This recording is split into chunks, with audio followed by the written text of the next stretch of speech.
Itu sudah satu kenyataan. Itu belum bicara mengenai siapa Kapolresnya, siapa Kapoldanya, segala macam. Semua sudah terukur dan terstruktur, diatur oleh orang-orang kayak macam Felix Xiao tuh. Nggak kan terpikirkan seorang Felix Xiao di Jawa itu mau masuk ke sebuah yang di hutan belukar begitu. Malah berdakwah dan mendirikan musola dan masjid secara gencar. Di mana-mana muncul mereka semua dengan pakai baju putih, kopiah putih, segala macam. Tapi Pak Tom, Ini. tapi Pak Tom, Medan itu kan wali kotanya mantunya si Jokowi, Pak Tom. Tapi dia nggak bisa apa-apa, itu banci juga tuh orang. Ini disuruh cabut, padahal dia menandatangani perjanjian untuk mengikuti regulasi. Kami mengikuti regulasi, tapi dia suruh kami cabut. Polisi diam. Polisi justru membela mereka, Satpol PP justru menjaga mereka demo. Kami di sini mau dibubarkan pakai pemadam kebakaran. Ini dari Lurah. FKUB Kota Medan sudah memberikan rekomendasi. FKUB Kota Medan. Kakandepak Kota Medan memberikan pendapat tertulis. Kemarin dari Sujuya, alasan Perkim mengatakan harus ada uji kelayakan. Uji kelayakan sudah lolos. Jadi 2 minggu kami dipaksa oleh Kepala Kantor Departemen Agama Kota Medan, Satpol PP untuk tidak boleh beribadah di depan ini.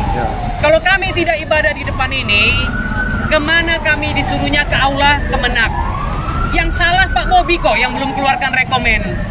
Masa kami disuruh ke Kemenak? Kemenak udah keluarkan.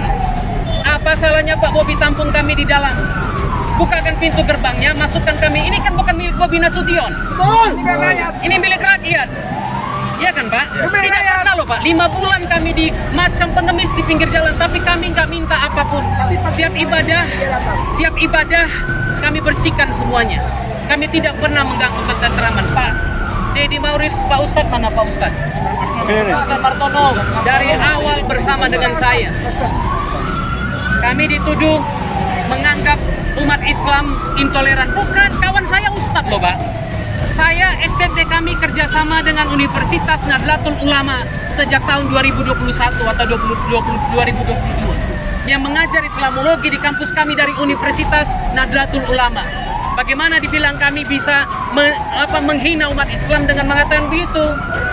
Yang kami bilang intoleran adalah orang-orang segelintir ini yang memaksa untuk menolak kehadiran kami di gedung itu. Ya, intoleran itu yang dipimpin oleh Elias siapa namanya? Muhammad Ilyas. Muhammad Ilyas. Matondang, Andri Mahyar Matondang. Dan kemarin terakhir kami lihat ada video lagi Boru Siregar sama Tanah 600. Nah, dia mau kerahkan. Ini kan tindakan makar, Pak. Ini kan sudah pencemaran nama baik. Saya dibilang melanggar regulasi, sementara regulasi kami ikutin. Dan Pak Bobi tidak berani bersuara sedikit pun. 5 bulan masuk bulan ke-6 dia tidak pernah keluar satu kali pun. Demikian Pak. Jadi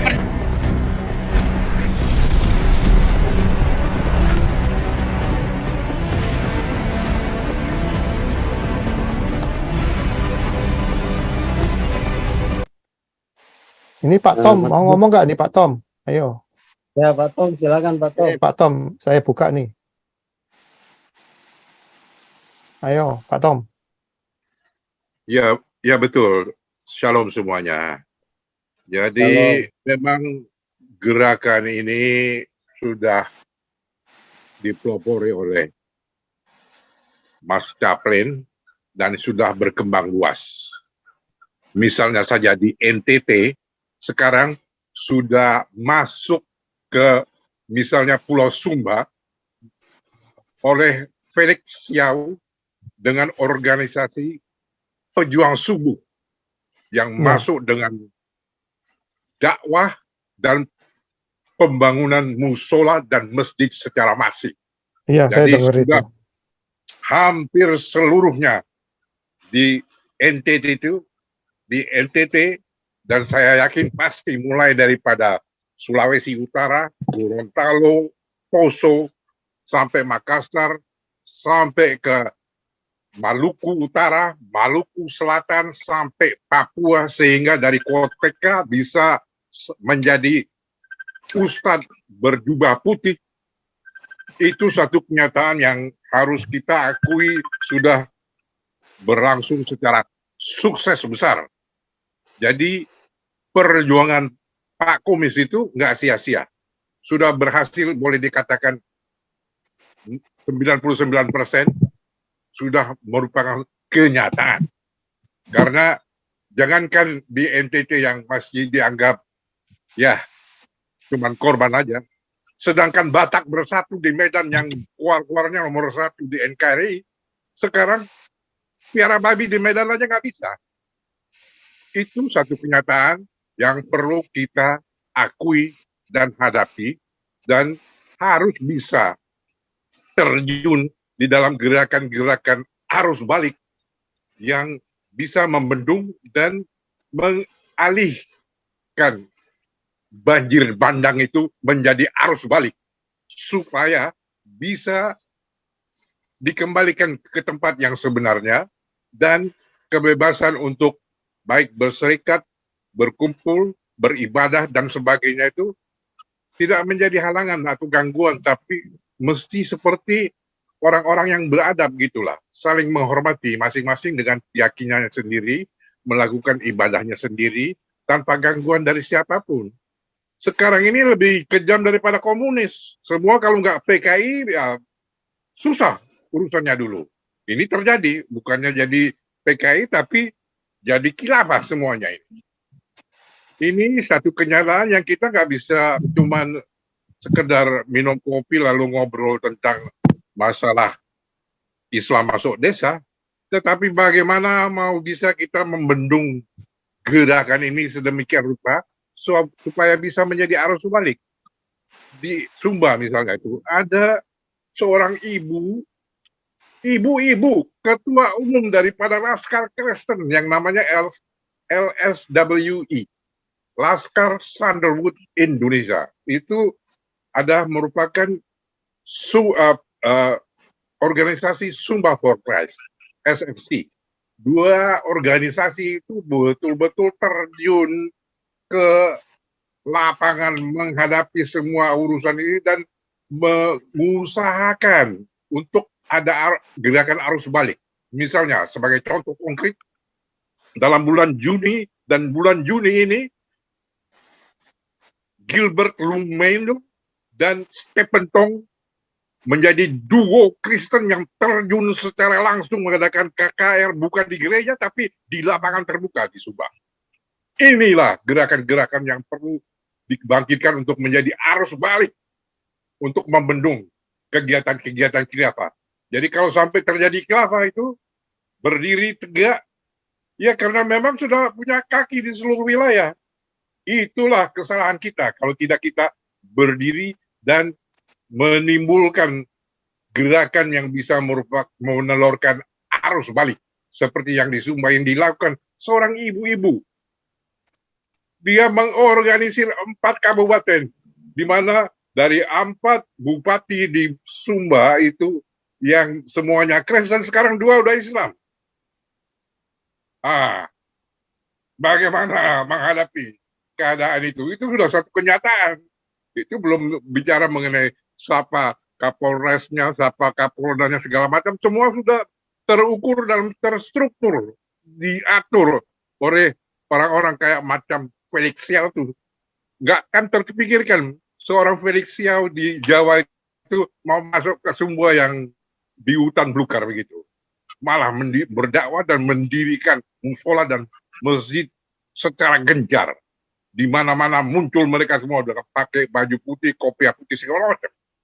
Tapi Pak Tom, Medan itu kan wali kotanya mantunya si Jokowi, Pak Tom. Tapi dia nggak bisa apa-apa, itu banci juga tuh orang.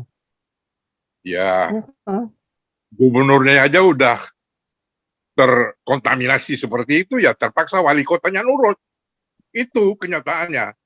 Tapi kalau wali kota punya kekuatan, dia harus bisa berdiri sendiri dan menjalankan program yang Artinya bisa adil di dalam kebenaran supaya semuanya bisa merata. Jangan babi aja udah mulai dilarang hidupnya di kota Medan. Sebentar lagi orang Kristen dilarang hidup di kota Medan. Orang Batak yang katanya jago cuap-cuap dan segala macam, ribut segala macam, itu diam 1000 bahasa sekarang. Ini kenyataan. Mari kita bicara gamblang aja, terus terang. Mari keluarkan Batak yang sebenarnya, kalau memang betul-betul jagoan di tempat maupun jagoan di NKRI ini. Harus berdiri tegak, melawan kebatilan yang timbul dan muncul seperti itu. Itulah fenomena-fenomena yang kita hadapi sekarang ini, yang perlu kita artinya mawas diri dan meletakkan kembali satu strategi yang bisa kita pakai untuk membangun Indonesia yang betul-betul bisa berdasarkan musyawarah untuk mufakat. Sekarang nggak ada musyawarah dan mufakat. Lehermu lagi diinjak sekarang ini. Engkau lagi mengerang karena ditindas. Inilah kenyataan yang harus kita sadari. Jadi jangan enak-enak ngopi, santai, ngobrol, ngalor ngidul, nggak ada lagi waktunya untuk itu. Harus betul-betul perjuangan. Kalau Felix Siap sendiri bisa masuk Sumba, kita di sini ngapain? Cuma ngobrol ya. Harus ada strateginya yang lebih lanjut. Kira-kira begitu, Pak. Nah, tapi Pak Tom, kita juga bisa bilang puji Tuhan ya, kita punya cuapan-cuapan didengar sama mereka. Contoh soal dari pertanyaan-pertanyaannya si Andenoya itu yang kita discuss di sini semua. Jadi paling dikit ada yang dengar deh gitu. Oke. Jadi ya, ini diskusi yang perlu bertingkat menjadi action. Karena without action nggak ada yang bakal menjadi kenyataan. Semua cuma mimpi terus bahwa kita ini di negara yang menuju ke kedudukan nomor 3 atau nomor 4, nomor 5 di tahun 45 dan seterusnya. Tapi kalau menjadi juara 1 tapi batang lehermu tuh diinjak terus, ya nggak ada gunanya. Lu jadi nomor 5 atau nomor 4. Itu kita tunggu deh Pak Tom, benar tunggu nanti Oktober ini kan, kita lihat semua ini wakil presidennya ini siapa-siapa aja kita lihat deh. Jadi ya kita cross finger lah. Ini Pak Octavianus ini mau masuk nih Pak. Nanti unmute dulu nih.